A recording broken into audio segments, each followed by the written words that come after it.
So that's important. All right, I'm going to teach you a little quick thing to help double sales, I think, for us in a way. And the most important thing I'm going to talk about today is the automations part. But I'll start from the beginning just so you can kind of get a little bit of more stuff. So obviously, I think one thing I think we're missing a lot, I'm noticing on the buy side, is anytime you get a new lead come in, right, you want to make sure that you're doing a couple things. We're going to talk about automation,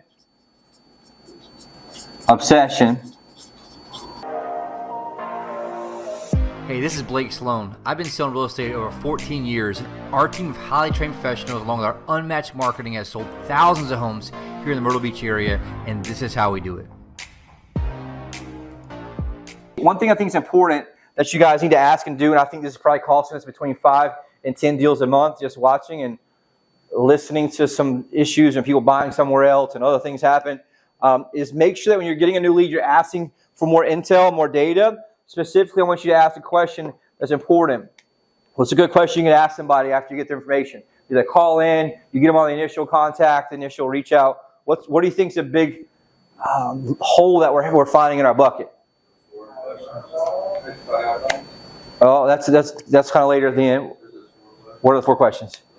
Are you pre-approved, timeline, do you have a home to sell, do you have an agent to get? Not exactly, but that's data I want to get at some point, right? So there's a big hole that's an Achilles heel that I just noticed in listening to a lot of conversations, is we got to get who are they buying with. So we're missing this a lot. So what's happening is the husband's looking online. Let's say the wife comes online. She's on the website. You get the wife's information, set the wife up, and then what do you guys do? Just set her up. Then what happens? Husband's on Zillow, and husband's on Zillow looking at homes, and husband gets a house that she sent her, that she sent him, that she got from the email from you. She say, hey, look, what do you think about this? He goes on Zillow, looks it up, because that's where he's looking for everything. Guess what he does? Clicks the button for the more agent, and guess what happened? The agent on Zillow sells the house you sold the wife, you sent to the wife. This probably happens 5 to 10 times a week, I'm telling you. And so it's important once you guys make sure you're asking one question at the end. So you go, let's say they're non-local, you're setting them up, or whatever it is. Obviously, if you're meeting face-to-face on a virtual, it solves this problem. Or if you're doing a face-to-face appointment, it solves a problem. But I want you to ask another question. What do you think the question is? Are you buying this with anyone else? Right? Or are you buying this with husband or wife? That's one thing to ask in that scenario. I guess in today's time, you can say you're buying this with husband or wife. A lot of times you used to be able to assume, but now I just say, hey, look, are you buying this with husband or wife? And here I'm going to show you how to two-step it. It's super simple, okay? I've been thinking about this a lot. You ask, who are you buying this with? I want you to ask, are you buying this with husband or wife or anyone else? That's the script. You buying this with a husband or wife or anyone else? Said it could be a daughter, daughter, kid, son, parent, whatever it is. Are you buying this with husband or wife or anyone else? And then what you're going to say, I want you to two-step it, okay? If I say, hey, what's her name and number, what are they going to say? No, it's okay. I'm going to handle it first, right? So you say, great. Let's say this talk to the guy. I'm talking to a guy. His name's Fred. I get Fred's information. I set Fred up. He wants all this stuff. 3-bedroom, 2-bath. And I say, okay, great, Fred. Let me ask you this: you buying this with your wife or whatever it is? I'm gonna assume that scenario. If it's an older man, right? You buying this with wife or anyone else? And he says, yes, my wife. What am I gonna say? Great. What's her email? Let me add her so she can get CC'd on this. So I'm two-stepping this question. Great. What's her email? What's his email? I'll make sure that she gets included in this. So the first question is what? Is are you? Right? Yep. Second question is what's their email? Because what I found is your wife's going to look at something, so we might as well keep you guys on the same page. And I get the email, he gives it to me, right? And then what I say?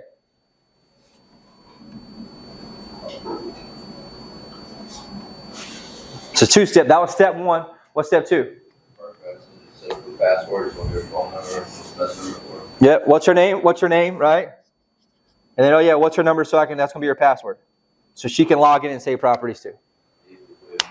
Yep. So just like you, Fred, her password is going to be her phone number. What's her phone number so I can get her set up? Right? And then it's important to do. Why? Because they're searching in the other areas too. But I'm just telling you, but we're not doing this because I look at every single deal and very few people are linked. But is it true that if the husband's looking and the wife want to look on her own? Right? So what do I need to do? Control the controllables, and that's one of the things I control is having him or her, whoever that is, be able to search and be linked to the same search. Okay? You guys with me on this? Another big mistake I see people making is making sure you're asking the great question. Hey, Fred, is this your cell? If he says no, what do I say? Great, let me get that cell phone number real quick so I can make sure I can update that system because it's much easier. A lot of times if I get a great deal, I'm going to text that link to you really quick. That way you can see it. I can't tell you how many times this happened on the seller side a lot, right? The automation sends a text message. It says it can't send a text message because it's a landline, and guess what we never do? We don't ask for the friggin' cell phone number. And then we can't text them, and then we're not. And here's the deal: who answers landlines anymore? Hardly anyone. Okay, so it's very, very important for me to say, "Is this your cell?" I don't say, "Is this the best number to call you back on?" Heard that one yesterday. I don't like that at all. This is the best number to call you out. Say what I say. It's your cell number. It's your cell phone number. Super, super important piece here to make sure that I'm having that in that scenario. You guys with me on this? That's just the basic stuff I'm seeing missed a lot, and obviously make sure that you're hitting these new leads with the right tags. And we'll teach you this a little more. I noticed there's not many tags I'm seeing used at all. Even the main ones that I know you can add your own. I can't see them if you add your own, but a lot of the ones aren't getting added. Local, non-local, investor, whatever it is. Make sure that you guys are using those because what's going to happen is as we teach you the automations is going to fire off based on what? A tag. Okay, so I want you to get used to using the tags, and we'll teach you that the next couple weeks. I didn't want to just overload you, and so I wanted to teach you here what we're going to work on for the automations for you to make sure you have. Just as an example, like we've had a lot of great success with the automations on the seller side, and we're still kind of weak on it, but last year, 35 appointments. This year, he booked right at 70. Same month, just different year. Now, we increased our lead spend a lot, yeah. Added a couple new tools, yeah. A lot more leads, but it still has the same 8 hours in a day, right? And so going to 70 appointments in 1 month, I think there's 67 appointments in 1 month for listings versus 35 last year. There's really a couple main ones. I think I have 5 main ones that I have for you guys. I'm going to name them a certain way. The first one's running, right? We have the automation for new lead, right? We know that. And you guys have seen that. Make sure you're checking some of that stuff where that's running. It's sending emails and text messages, right? The reason is just a lot less people are answering telephones, so we're going to make sure we're getting this text message game figured out. Once we get these automations dialed in, we're going to figure out a way where you guys can answer the text message to them or send messages even in the main bucket. We'll just have a certain amount of rules for that. Like 1 person per day or whatever, we'll figure that piece out. That's coming in the next, let's say, month or 2. Okay? I'm fine-tuning that rule right now. I got to figure out how to best do that. And I'm asking for some input for some of my friends and have teams as well. Does that make sense? So the new one, that's running for you. Just watch that. The reason I put that in there is make sure that you can restart that if you see that in there anywhere. Resume, I think, is the exact word on that. Make sure it's running at all times. Okay? Same thing on the seller side. Make sure you're watching that you're restarting it. Now, we're getting probably, 50 messages a day responding back just on the seller side right now, maybe more than that, just from our own leads. Very important. All right, this is the second one. It's going to be SRG, non-local setup. So we'll call it non-local setup. I'm going to name it for you guys. It's going to be SRG. I got to finish typing them all. I'm like 30% through right now. But this will be, I just want to give you guys a framework so you have your notes. Okay? In the first phase, you're going to add them yourself manually as you set them up. I want you guys to get, and then we'll figure out a way for you guys to make sure you hit the tags, or the tags will automatically start them. Are you with me on this? So this is super powerful. So let's have a non-local person, right? What's happening in the past is we're emailing them, and then we're calling every other week, right? But what's happening is a lot of times, what do you forget to do? Text message. How do I know that? Because you can see in the text history, no one's hardly texting them. And so imagine how powerful it's going to be when we have this, and it's just going to check in with them when? Every 2 weeks, and we may try every week. Seeing, hey, look, this is just seeing how your search is going. Anything I can do to improve that for you. I'm going to say that same thing every other week for how many weeks? 100 plus, right? So I'm going to at least go for I'm going to try to do 2 years on that. And so that way it's just every other week your name is showing up, and it's going to, this is Blake from Sloan. Just want to check in and see how your search is doing. Anything I can do to improve that for you. Right? Whatever it is. And just say, hey, it's Blake, I was thinking about you. Just want to see everything's going. Anything I can, help you with in your search. Right? Whatever it is. And I'm going to have certain things. Hey, I was thinking about you saw free properties. Let me know if you got a minute to chat. Whatever it is, we're going to get those. I'm going to make those all there for you. So that's happening on your behalf. If you don't really just realize how much leverage that is, once you start sending 15, 20, 30, 40, 50 text messages on your own, automatically it's going to be very, very powerful. Okay? But I need you guys to understand the framework. A lot of salespeople can't understand. You got to understand systems, and you got to really kind of break it down into these different pieces set up. Does that make sense? So you said a non-local. How many non-locals we had? We set them up and they ghost us, right? We're not having enough impressions on them. And as we add on top of that, we're going to add email copy on there too. So in case they do unsubscribe or they do not answer text messages. You with me on that? But that's why this question for the cell number is so important, because when I automate the back end, guess what I got to make sure I have? This here. But just imagine your business the last 12 months if you just had somebody texting your people every other week, every single week, right? For everybody. It would be a whole different ballgame. Would you agree? And it was just a big aha for me that we're missing that with our non-local people that we're setting up on our searches. Okay, so I'm going to make sure we have that set up really good for you guys for 100 weeks. But it's going to take, like the biggest thing that makes me sick on the listing side is we have a lead, that's a powerful lead, that just goes into the abyss. That was a qualified person, super hot. And then they just go into the abyss because we didn't do what? Restart the automation for that certain thing. Okay?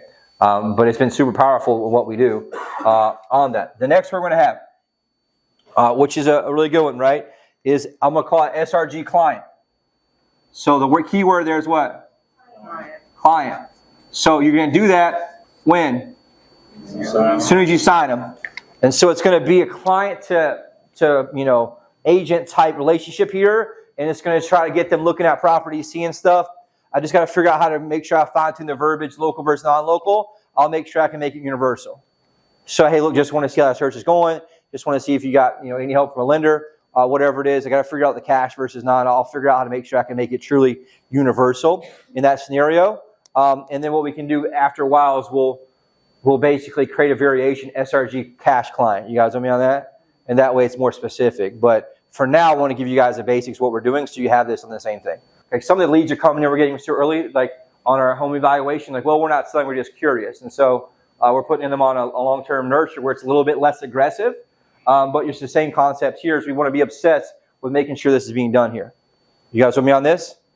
Super important. The next one, super important for you guys to have is it's going to be called SRG no-show. Life's busy, whatever it is. We just want to get something rescheduled with you. And then say, I know it's been a week since we were supposed to meet, and it's been 2 weeks and 3 weeks and 4 weeks, and we're trying to get them up. But what's happening is trying to rebook that appointment for you automatically once it's happening. It's super powerful. And what we find is a lot of times they're engaging, okay, which has been a really, really important thing there to do and understand. Next one, I don't like doing this one, but it's going to be SRG no sign. And what it is going to be me reaching out, asking what happened, and I try to rebook the appointment and try to get you guys on that scenario. Which is super important. Sixth one, so to speak. It's going to be, I'm trying to keep it simple for now, it's going to be SRG, past client. And this is going to do what a lot of you guys aren't doing, which is what? Touching them, reaching out every single month. I just want you guys to have the piece of the text message that we're missing along with the emails. Okay? You guys with me on that? So like that's the piece here is I want to keep it simplified because I know if it's too much, you guys aren't going to use it. So and then once you get good at using this, I'll add more based on who's doing what. But we've had tremendous success on the seller side, and I may just do a long-term nurture one for you. But this is kind of what this is, a long-term nurture in that scenario. But what I found was if I'm too aggressive in my follow-up here, they want to stop and opt out, right? So the soft nurture is more like, hey, look, I know you're not ready yet, but if you are ready in the future, I want to be your destination that you go to. You see what I'm saying? So I may just have that for you guys, what is called the SRG soft nurture, just so you know what that is. And that's why it's important, too, that you guys put the husband and wife in there, too, because I'm hitting both of them with those updates for you guys. Same thing with your past clients. That's why I'm so obsessed with making sure you put the husband or wife on in the CRM so that we can send these updates to them. Is I'm putting impressions of my name in their brain for months and months and months, so then when they do actually move, guess what happens? We're the only name they're going to think about. And so I want you guys to think that same exact way. Okay, this is going to be your assistant who works 24 hours a day on your behalf if you just take time to use it. And that's slow down and speed up, which is important. Okay, you guys with me on this? Other thing to add to this, which will help, the next thing is going to be reciprocity here. Reciprocity. What does that mean? The number one sales tool in all of sales is reciprocity. The number one sales tool or sales skill is reciprocity, where you do what? You do something first nice for them, or do something good for them first, so that they obviously are going to do something back. You don't do that with intentions. Most people in today's time, exactly. Most people in today's time, they just want to know what? What's in it for me? That's all anybody cares about. Specifically, most salespeople, and even worse than salespeople, most realtors, they just care about what's in it for them. And so I want you guys to have this overall energy, I guess is the word, or mindset, or language. That's the language of reciprocity. And so when you're checking in with people, right, I want you to check in on your e-alerts and stuff. What are you going to say? Just thinking about you. I want to see how that home search is doing for you. And I wanted to see if, what? Oh, you're ahead of me, but I got that one. That's 2 down. It's 2 down. But what am I saying? This is key right here. If you guys are wondering why people are saying, I'm good, why are you calling me so much? Here's what you want to make sure you're asking. What can I do? What was it? What can I do to make it better? Hey, John, this is Blake. Just want to follow up to see how your home search is doing. The house I sent you. Are you getting everything okay? Yes, great. Let me ask you this. Anything I can do to make that search better for you? It's just the language of what? Reciprocity, right? So I have this language of reciprocity here that's like, hey, I care about you, John. I'm just calling. So is anybody get mad at you if you call them and say, John, how can I make your home search better? Right? Add that language in whenever you're talking here. It's just, what can I do to make your search better? And so it's important for us to say, look, hey, John, so-and-so, checking on your home search. I wrote e-alerts, so you guys know what it is, but I'm checking your home search. The homes I'm sending you. What can I do to make that better? If you have somebody who's in your nurture, right, and they have a market alert, what do you say? Just want to follow up, making sure you're getting that monthly update of the homes that sold in your neighborhood. Is that coming through for you? Great. Anything I can do to make that better for you? By the way, I have this tool. I can give you your own homeowner dashboard. You can check your value anytime you want to and see your real-time home equity. I want you guys, this is true for most. So what can I do to make it better? I want you guys to write that in there. I'm checking in, seeing how your home search is doing, thinking about you, however you want to raise that first part. What can I do to make your search better? As my check-in through reciprocity, I'm checking and thinking about you. Who do you know might be looking to make a move to Myrtle Beach? Hey, just want to see how things going. Check in. You just want to mix it up, right? Do you guys know anybody think they're making a move to Myrtle Beach? We'd love to make sure they get professional service and they don't get stuck with what? Some amateur. That's the last thing you want. I want you guys to use that language all the time now in terms of what you're doing. A very important piece. And then you're going to go full circle with this. Very important piece is I need you guys to get obsessed daily with taking some time to organize. I can't have you guys just do it one time after a meeting on Tuesday. We talked about the importance of all that stuff when I showed you guys the data, right? Remember I showed you the data on the screen? And I showed you all the stuff that we had up there and how bad some of that was in terms of who's getting text messages, who had e-alert set up, all that stuff. I want you to take some time daily, be obsessed with organizing it. And the key words we talked about before, number 1, is the status. No one should ever be in your bucket anew. They move from the main bucket, which means they were registered in the main bucket. Their status is new. And then they get moved to your bucket. What are you going to do? Change the status to something else. Nurture, like Matt said, whatever's appropriate. Could be hot, whatever it is in that scenario. And as we get this, you guys good at dialing on this, I'll make sure I can have a hot buyer follow up too, which is a little more aggressive. And it'll automatically start off based on you changing the overall status of it. I need you guys doing this part before I can implement that. Does that make sense? Very important piece here. Second thing I need you guys to make sure you're obsessed with having is tasks, tags. So what am I doing there? I'm slowing down to check. I spend, an hour a day right now on the seller side making sure I can figure out who's missing tags, who's missing status updates, who's missing these other things, because there's so much falling through the cracks. And you guys have that same exact thing. So I want you to spend 30 minutes a day, either first thing in the morning or after you're done making your calls, doing what? Organizing your people, right? Who has a tag? Who did I miss? Who did I talk to today? What did I just set a task for? Who said to call him back in a week? Who said to call him back in 2 weeks? Because you're not going to remember that. That's not possible, okay? So it's important for us to make sure you guys are maximizing that piece of it, right? Make sure I'm checking for the automations. And I double check what? Everyone has some type of what set up? Automation. I want you guys to think that that's your assistant, right? How am I going to assign my assistant to this lead? And your assistant in this scenario is going to be the automation. That book I was telling you guys about, the email, talks there's two types of leverage in the world. Number one is technology. Number two is people. Which one do you always lead with? Technology. Why? Because it works 24/7 and it works the exact way every single time. They don't have problems or fights with their girlfriend. They don't have problems and fights with their spouse. They don't have issues with kids. Right? Guess what? Technology works 24 hours a day, 7 days a week. And so it's important that you're obsessed with making sure the technology piece is set up and you're obsessed with making sure you're going back. And the reason I put this down here, I want you guys to see the view. New lead, automations, reciprocity, right? Getting them to like and love and care about you. And I want you to just have that reciprocity energy here. And then I'm going back through and I'm doing what? Reorganize. I'm sifting the gold in my pan.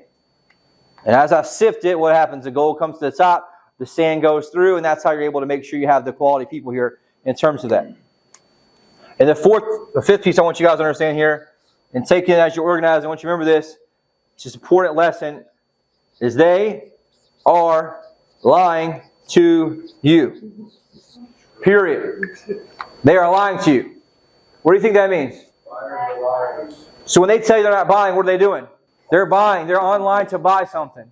They're out there searching around, messing around. People don't mess around. They really be scrolling on Facebook and sedating and TikTok or something, right? Do some people like looky-loos for years? Yeah, because they can't qualify, but they're lying to you. One of the biggest things we learned in the software we use recently on the seller side, it tracks people in your database, and it tracks who's came through as a lead, but more importantly, it tracks who actually lists their home with somebody, and the numbers are phenomenally just mind-blowing. And my buddy said the same thing where he had a recorded call. They had an ISA calls him. Inside sales guy talks to him. He says, what? I'm not selling at all. I was just looking at my home value. Guess what happened? A week later, it's on MLS and it's there.